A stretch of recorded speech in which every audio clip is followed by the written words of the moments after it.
Good morning, everyone. It's nice to see you all this morning. Welcome to Sunday morning Dharma service. So how did you all like the snow yesterday, today? Take a peek.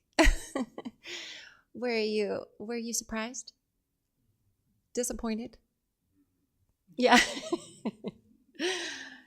So I think this is a very interesting time in we call our seasons, right? This is what I call the tween time. So we get this very close-up view of our ever-changing, what is ever-changing continuously. So we get to see the transition of what we call spring and winter. But in actuality, it's an ability or a moment, if we notice, that we get to see this transition that's always happening continuously, that's happening within us in every moment. So I hope that today and throughout all of these tween times when it snows unexpectedly, that we just simply notice and we get the full view. So today we will enjoy moving meditation. We will have a Dharma talk by Reverend Ginger. We will we'll have sitting meditation and chanting. And let us also begin our service today by making 4 bows to the Dharmakaya Buddha. So if everyone would please stand.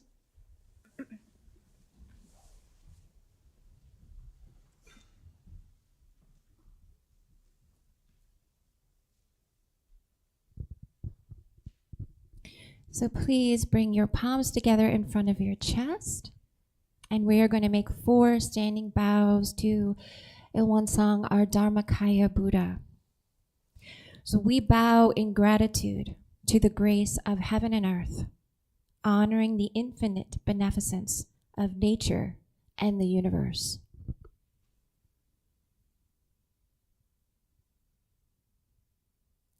We bow in gratitude to the grace of parents, grateful for this human life and body, grateful to our teachers and all those who have had a nurturing role in our lives.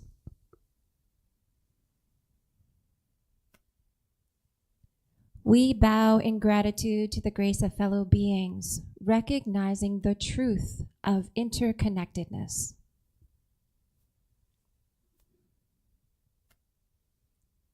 And we bow to the grace of laws, both natural law, the law of cause and effect, and secular law, the laws that guide us, protect us, and promote justice.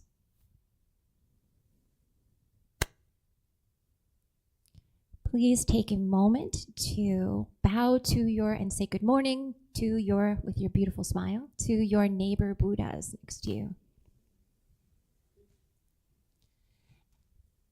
And then you may remain standing, and I want to welcome B, who will guide us in moving meditation.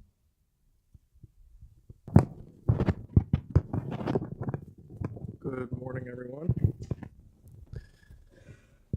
Let's begin with our feet shoulder width apart. Let's wake up the body. We're going to just lightly bounce up and down. Just letting the arms drop, letting the shoulders drop.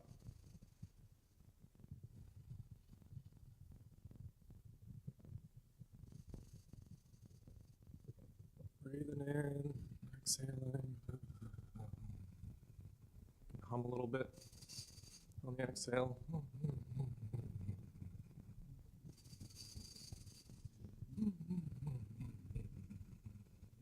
Okay.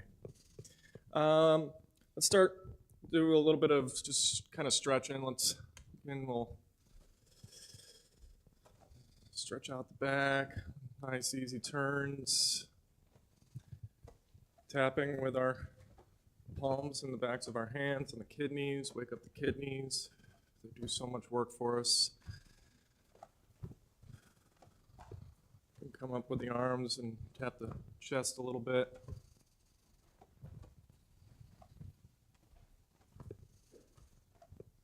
And up onto the shoulders.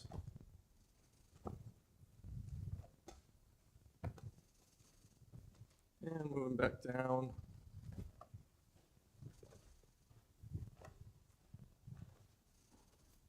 And come to rest. Nice and slow. We'll do a little bit of swimming here. We'll know it's still cold out, but it's nice to get into some cold water sometimes, do some swimming. That's all the rage these days, right? The cold baths. Now remembering to shift your weight from one side to the other.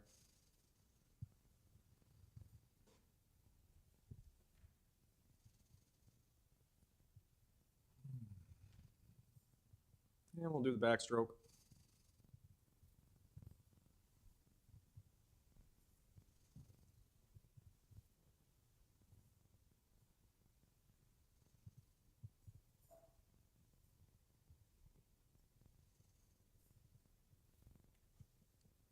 All right, let's turn our necks a little bit. One direction.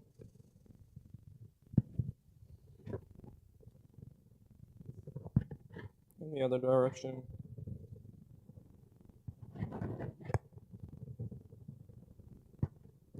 All right. Let's begin. We're going to do some long stretches. So I'm going to, on the window side, I'm going to lift one arm up, palm facing up. Really stretch up, stretch out, and coming down the other side, passing the hands by each other so you can feel that energy transfer. And again.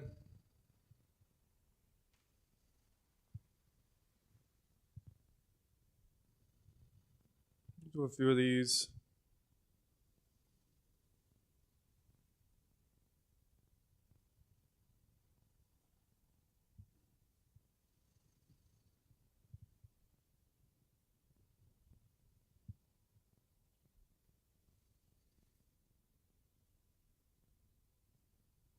One more on either side. Last one. Now as we bring the hand back down, we're going to come up, we're going to pass those hands by each other. Now we're going to cross out, really opening up the chest, coming back, passing those hands by one another. Really open up the chest.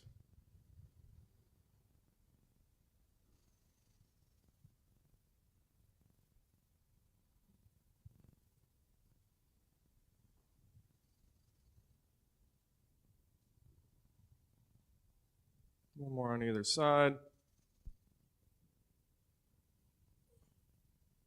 Last one. Now as we come back, let's hold our hands up by our chest.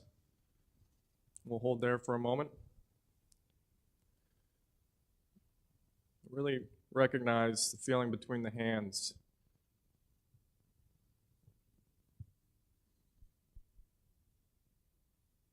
Now we're going to shift our weight towards the window, and we're going to turn our hand. Now we're going to shift to the wall, and we're going to turn our hand. Just turning that ball.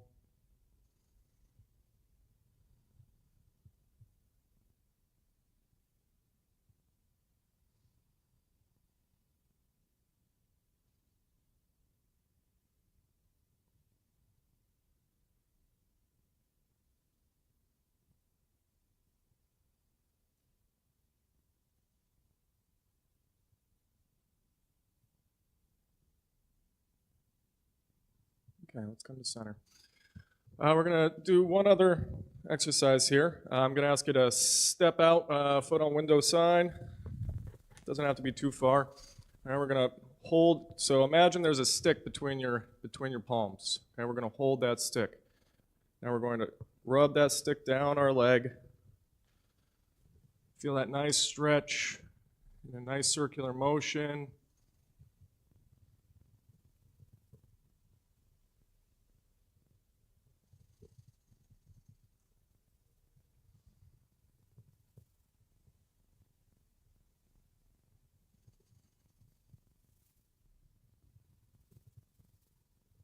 More here, then we'll switch feet. Step back, step forward, and again. Feel that stretch down to the tips of your toes.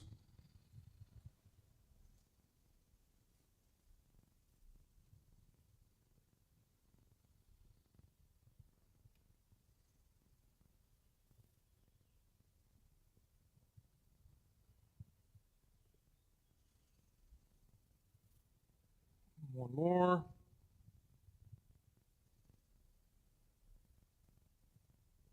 Step back. We'll bounce just for another second or so, just to get everything back to. And now we'll relax. Thank you.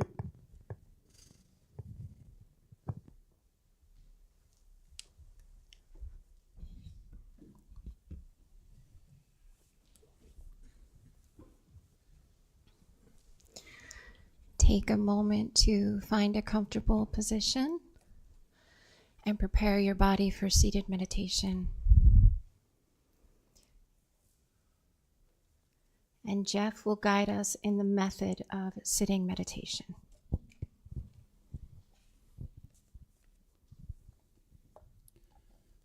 The method of sitting meditation is simple and easy.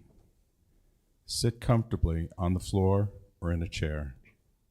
Breathe in, grab all your attention, and breathe it out. Open up your chest and heart. Stretch up tall and align your spine from your neck to your tailbone. Relax your shoulders and arms, then allow your hands to rest on your knees.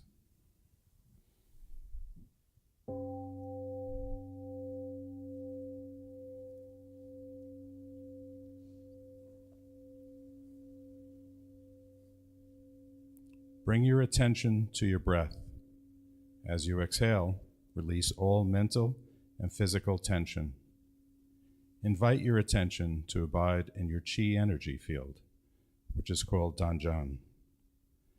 This is located about 2 inches below your navel and is the power center for your breathing.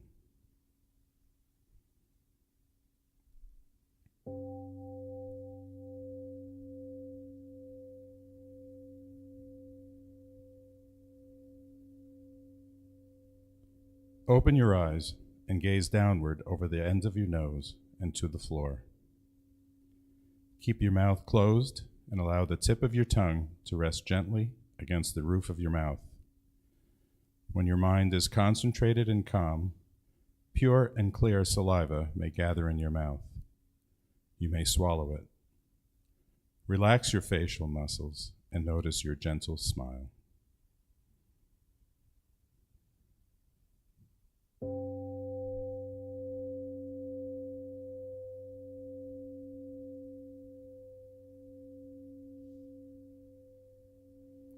If your face or body begins to itch, do not scratch.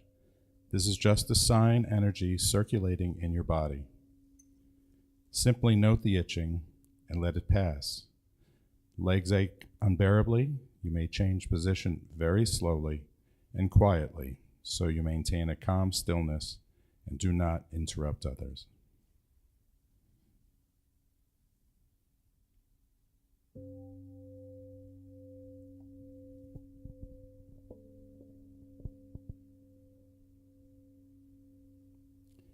When thoughts arise in your mind, do not be discouraged or disturbed by them.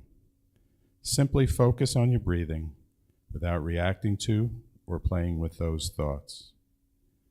Recognize them as thoughts. They will disappear by themselves. And remember, keep bringing your awareness back to your Danjan breathing center.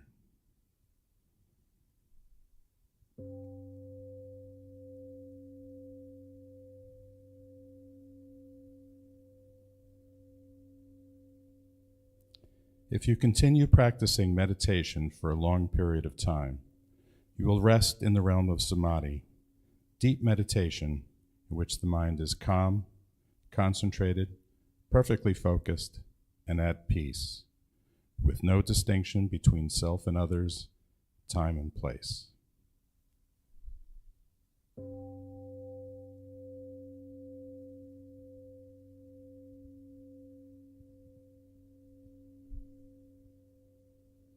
We are grateful to sit quietly together, finding the still point within. May we be here now, aware of our ever calm and alert spirit.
meditation practice continues with chanting, please open your booklets to page 4 and 5, and John will lead us in chanting the Ilwan Song Vow and the Heart Sutra.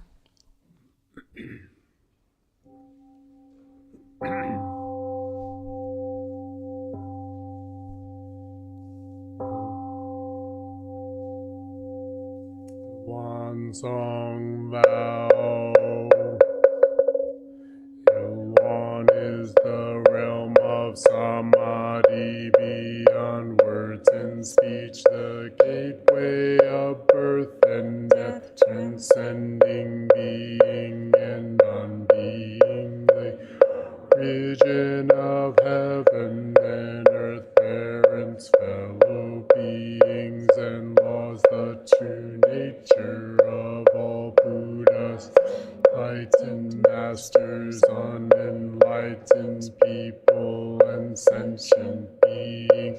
Ilwan manifests as both permanence and impermanence, viewed as permanence. Ilwan unfolds into an infinite world through ever abiding, spontaneous, just as it is viewed as impermanence. One unfolds into infinite worlds through the cycle of formation, duration, decay, and extinction of the universe. The birth, aging, illness, and death of all beings, according to how we use our minds and bodies in the 4 forms of birth, 6 realms of existence, progressing or regressing, with grace arising from harm or harm from grace. For we unawakened beings vow to practice wholeheartedly, modeling ourselves after Ilwan Song, the Dharma, Kaya Buddha, by cultivating our minds and bodies deeply in human affairs and universal principles thoroughly, using our minds and bodies skillfully, thus progressing rather than regressing, receiving grace rather than harm, until we attain the great empowerment of Ilwan, become one with the nature of Ilwan. Heart Sutra. The Bodhisattva of great compassion, when deeply practicing Prajnaparamita, realized that all 5 aggregates are empty, and thus became free from all suffering and distress. Shariputra, form does not differ from emptiness. Emptiness does not differ from form. Form is emptiness. Emptiness is form. The same is true of sensations, perceptions, impulses, and consciousness. Shariputra, all dharmas are empty. They do not appear or disappear, are not tainted or pure, do not increase or decrease. Emptiness, no form, no sensations, no perceptions, no impulses, consciousness, no eyes, no ears, no nose, no tongue, no body, no mind, form, no sound, no smell, no taste, no touch, no object of mind, of eye, ear, nose, tongue, body, or mind, consciousness, ignorance, nor extinction of ignorance, no old age and death, extinction of them, no suffering, no cause of suffering, no cessation of suffering, no path, no wisdom, no attainment, with nothing to attain. Bodhisattva relies on Prajnaparamita, for the mind has no hindrance. Without any hindrance, no fears exist, free from delusion. Dwells in nirvana, all Buddhas of the past, present, and future. High on Prajnaparamita, attain supreme enlightenment. Therefore know that Prajnaparamita is the great mantra, is the great enlightening mantra, is the surpassed and unequal mantra, which is able to eliminate all suffering. This is true, not false. Proclaim the Prajnaparamita mantra, which says, gone, gone, gone beyond, far beyond, now awaken. Gate, gate, para, gate, para, samgate, bodhisvaha. Gate, gate, para, gate, para, samgate, bodhisvaha. Gate, gate, para, gate, para, samgate, bodhisvaha.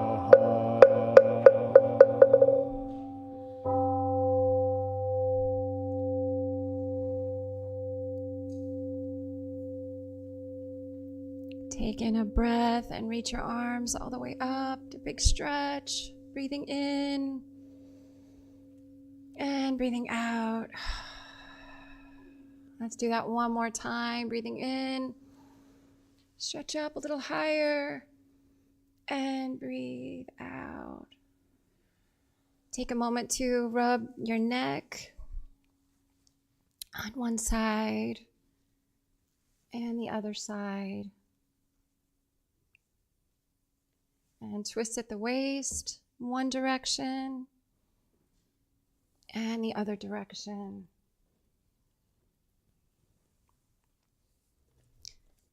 Now you can make yourself comfortable and release your legs. And please bring your palms together to welcome Reverend Ginger. The title of her Dharma talk is Sacred Struggles Where Dharma and Mara Meet. Good morning. Let me begin by saying thank you for taking all the mats that were prepared today, which makes my heart delightful. So how many of you had a hard time getting to service this morning because you felt a little sluggish? What? Oh my, 3-4 people. Yeah, that's totally understandable. Mornings can be rough. But let me ask you this question. How many of you have never judged someone else's behavior? Never judged. Right, now we're on the same page. As we go through life, we are constantly faced with choices. In a way, life is just one choice after another.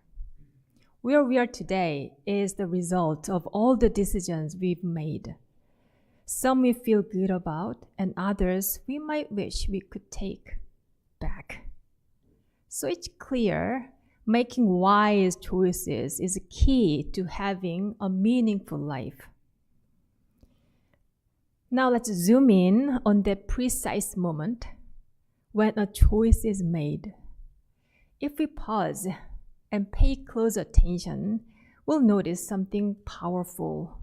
Every decision arises from our own mind. The same mind that's constantly meeting the world moment by moment. Have you ever paused to watch your mind in those moments when it collides with uncertainty, craving, or anger? In one Buddhism, such moments can be seen as battlefields, not because they are chaotic, but because they reveal a quiet inner tension. Our mind comes face to face with forces, both inside and outside. And right there, in that sacred space of choice, we either move forward with clarity or we get pulled off course by Mara. This morning, I'd like to explore that space with you. So I titled this talk, as Kathy mentioned, Sacred Struggles, where Dharma and Mara meet. So let's take some time together to reflect on the everyday struggles we face and how those moments can open the door to something deeper. So some of you might be thinking, what's Dharma and what is Mara? What's that all about?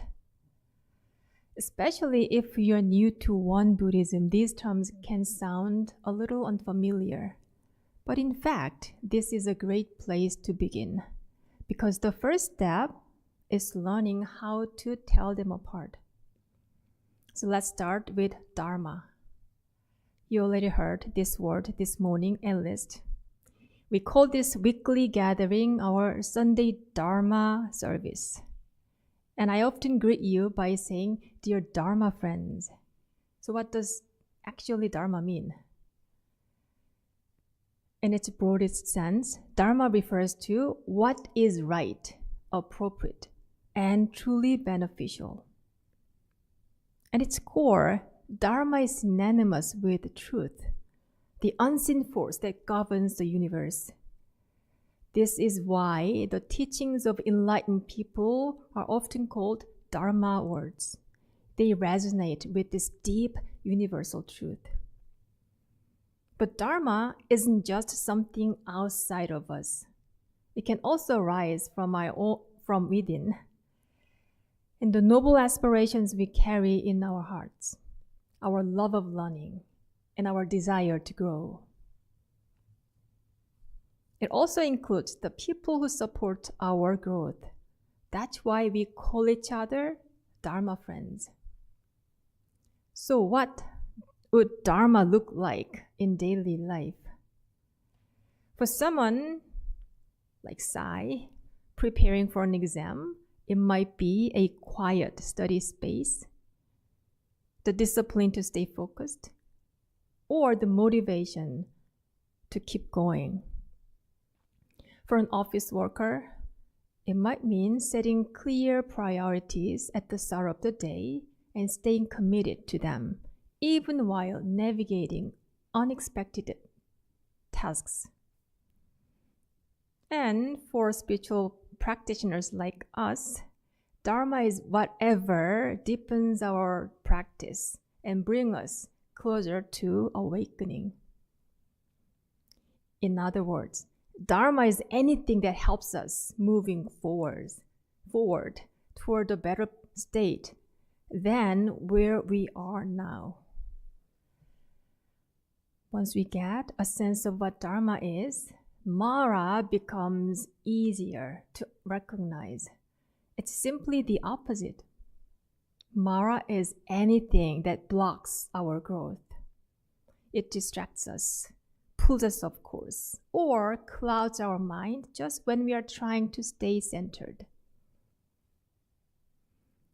But in everyday life, figuring out what's Dharma and what's Mara isn't always black and white. Take meditation, for example. Is it always the right choice? Well, what if you are sick, but you force yourself to attend a group meditation? Just keep up a routine. Or what if you are completely drained after a long day and what you truly need is rest so that you can function well the next day? In a case like that, skipping meditation, which might seem like Mara, could actually be Dharma because you are caring for your health and others. The same goes to something like knowledge. If it helps you grow, stay humble, and connect with others, that's Dharma. But if it turns into pride or a feeling of superiority, it's taken a marathon. So Dharma and Mara aren't fixed labels. They shift depending on our mindset, our intention, and the situation. For a long time, I've been building a meaningful evening routine, something quiet and something nourishing. My intention is simple. After work, I take a shower. I sit at my desk just for 1 hour to read, reflect, or write. But here's when I struggle. A voice creeps in. Just sit on the couch, just for a minute. Maybe read one article from Tricycle. Do you know Tricycle? The Buddhist magazine. So I sit, I read, and before I know it, I'm scrolling. Sounds familiar? 10, 15 minutes gone. By the time I look up, the stillness I hoped for has passed me by. That pull, that urge to delay or escape into something easier, that's Mara at work. So as we all know, Mara is not an evil figure with pitchfork. It's the subtle inner voice saying that you can get to your desk later. Just one more click. How about this? What they said was terrible. You have every right to stay angry. You need to recognize your messy closet right now. Meditation or enlightenment can wait. Or better not speak up during Dharma sharing. What if everybody realizes you are a spiritual imposter? Differentiating Dharma from Mara isn't about something like memorizing good and bad actions. It's about being present and honest with ourselves, moment by moment. So I ask you, what's the Mara that you're working with these days? What is that quiet distraction, that inner resistance that shows up just when you're trying to do something meaningful? In addition to the moment-to-moment pull of Mara, there are also the strong patterns we've built over time. It helps to understand the kinds of thoughts and emotions we tend to cling to, especially when we are caught in judgment, fear, or insecurity. This is the activity of the discriminative and clinging mind, what we more commonly refer to as attachment. Attachment can come in many forms. Attachment to personal identity, roles, or self-image. Deep-seated fear rooted in childhood. Attachment to family members or close relationships. To meet this challenge, we must begin by recognizing our attachments and setting a clear intention to let them go. Living at the One Dharma Center, I visit my parents in Korea every other year. And each visit reveals, sometimes painfully, the passage of time. On my most recent trip, I noticed that my mother had grown visibly shorter, and my father looked significantly older. And both of their cognitive abilities have declined. They have changed. And seeing these changes filled me with heavy sadness. For several days, I wept silently whenever I thought of them aging. And I wanted to freeze the time to keep them just as they were. At the same time, my only niece, Shin-woo, has blossomed into a modern dancer with the Ambiguity Company. During this trip, our family attended one of her performances, a powerful 70-minute body concert featuring a 7-person ensemble. She was one of them. Watching her move with such grace and confidence, I realized she had truly stepped into adulthood. She was no longer the little girl I remembered, was pouting many times, but she was a poised and expressive artist. As I sat there watching the show, the unexpected thought surfaced. I need to open not just my mind, but my heart to the natural rhythm of life, birth, aging, illness, and death. That simple insight opened a doorway to a deeper recognition. I had been clinging tightly to the thought, not my loved ones.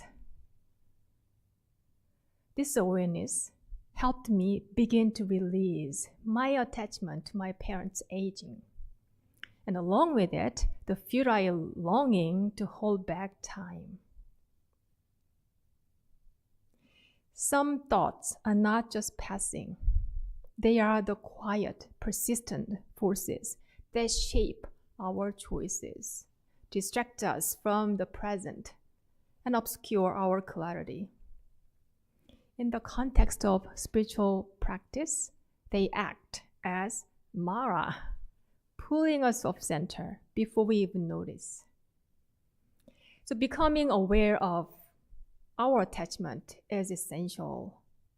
The next step is learning to let them go bit by bit with honesty and courage. I see this as a battle. Let me read you a passage from the one Buddhist scriptures that speaks about this battle. The grade of the battle between Dharma and Mara requires one to analyze every aspect of Dharma and Mara while avoiding serious misinterpretations of scripture. One should find joy in eliminating unwholesome states of mind amid countless sensory conditions, while refraining from meddling in matters that do not concern oneself. Even in small matters, Dharma should prevail more than half the time. What stands out to me in this passage is the reminder to take a close look at every aspect of Dharma and Mara, and especially that the last line, even in the small, everyday moments, Dharma should guide us more often than not. Let's take a moment to reflect on what it means to analyze every aspect of Dharma and Mara. How do we begin to discern between the two, especially when Dharma and Mara are not fixed labels or not clearly defined? To begin, we need guidance. Teachings like the Fourfold Grace, which reveals the sources of our gratitude, and the Threefold Practice, the path to recovering our true nature, offer us essential signposts along the way. They help us recognize what Dharma looks like in everyday life. On the other hand, lists like the ingratitude within the Fourfold Grace and the 30 precepts in the scripture highlight the qualities of Mara, habits, and mindsets we are encouraged to avoid. So if you'd like to explore more, read the scriptures for yourself. There's a lot of wisdom there. But study alone isn't enough. we need to examine our mind regularly. Master Sotaesan told us to reflect day and night. He also gave a more specific instruction. Examine our mind each time we come in contact with sensory conditions. And not just examine it, record it. He encourages us to write those down in a journal to capture the inner battles as they happen. Why? Because when we write them down, they become real, visible, tangible data about our inner world. And without tracking the actual struggles of our mind, how can we really know which side is winning? So once we begin looking closely at what Dharma and Mara really are, we are no longer just thinking about them. We are stepping into the sacred fight. And it's sacred because we are no longer fooling ourselves. At this stage, Dharma doesn't win all the time. Sometimes Mara takes the upper hand. For example, in working to build my evening routine, although most days feels like victories, there are still times when my willpower gives in to the subtle inner voice. Even then, I do not make excuses. I recognize what happened. I know I lost that round. But here's the thing. When we keep showing up for this inner battle, when we keep examining our mind, recognizing our patterns and recording it, what we learn, then one day in at least one area of our life, Dharma will prevail over Mara. And that moment becomes a turning point, a gateway into the next stage, where Dharma grows stronger and Mara begins to lose its grip. So let me repeat what it means to step onto this battlefield. Even if you feel like you've lost today, even if you gave in to distraction or doubt, you can't fool yourself anymore, because now you are watching. Now you're paying attention. And that alone is enough to change everything. So let's come back to the core of it all. This inner battle we've been talking about, it's not some dramatic or distant war. It's something that happens in the most ordinary moments, when we are tempted to judge somebody else, when we want to avoid some discomfort, when we cling to certainty or familiarity, or vice versa. Those moments are sacred because they offer us a chance to pause, to grow, and to choose.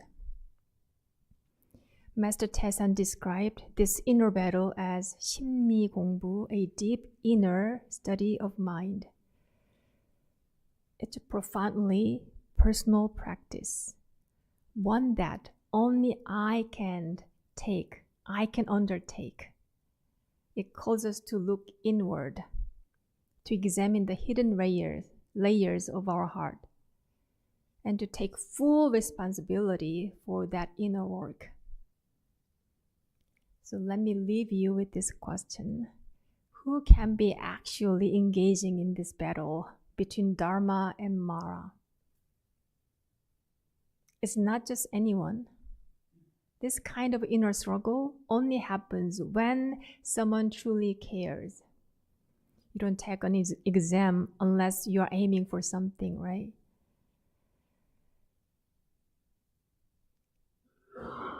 Of all the paths we could take, we choose to follow in the footsteps of our teachers. Even in the small, subtle moments, with the support of our teachers, we are the ones who have to discern what's Mara and what's Dharma. and then make a conscious choice. That inner responsibility is where real practice begins. Thank you.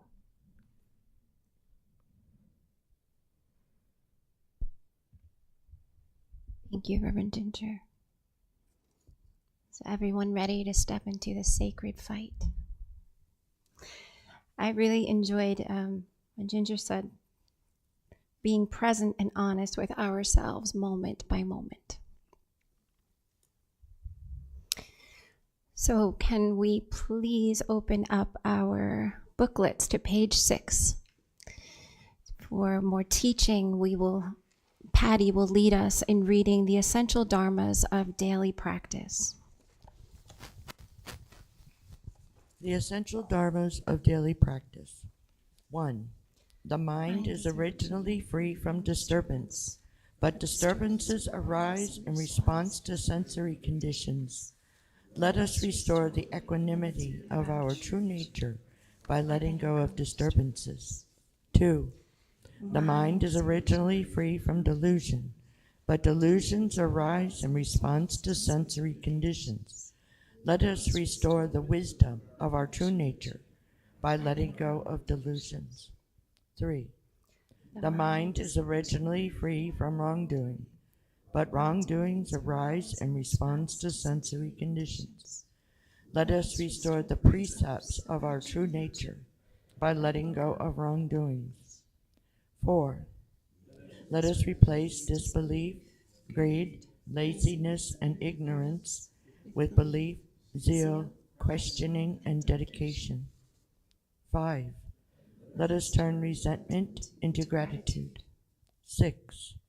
Let us turn dependency into self-reliance. 7. Let us turn reluctance to learn into willingness to learn well. 8. Let us turn reluctance to teach into willingness to teach well. 9. Let us turn a lack of public spirit into eagerness to serve the good of all. So I have a few announcements to make. Every Thursday at 7 o'clock, there's an opportunity to learn more. We have a Dharma class to learn more about Won Buddhism and more about what Reverend Ginger was also talking about. So every Thursday night at 7 p.m. And we have an upcoming retreat, and it's called the Meditation Retreat, The Art of Love. This is about awakening to the boundless connection between yourself and others. So this is happening 4th of July weekend, and there's still some spots available to sign up. And then we have Enlightenment Day. So this is happening at the last Sunday of the month, April 27th. So please RSVP. There'll be community lunch. Venerable Juxanim will also give us a Dharma talk, and there'll be a Dharma naming ceremony. So please come and support those who are getting a Dharma name as well. I hope to see you there. And in the foyer, there's a sign-up sheet that you can, so we need to know for the lunch how many people will join. So please open up your booklets one more time to page 9 to sing the morning prayer song.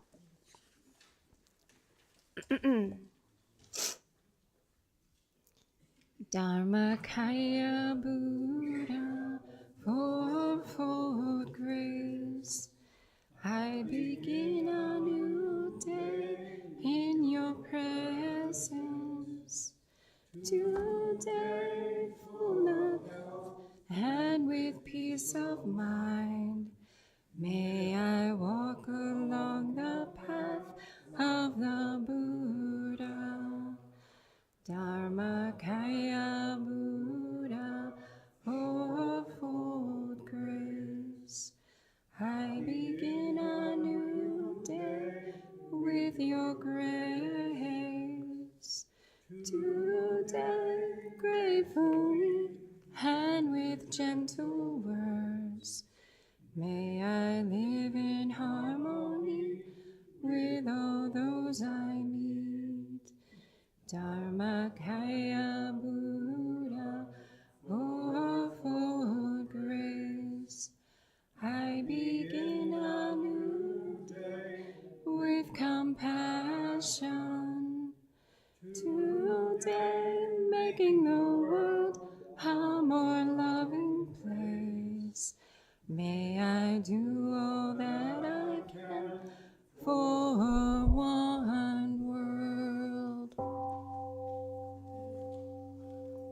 Thank you very much for your practice with us. We will see you again next Sunday. Dharma name holders will have our monthly meeting next Sunday, April 20th. April 20th.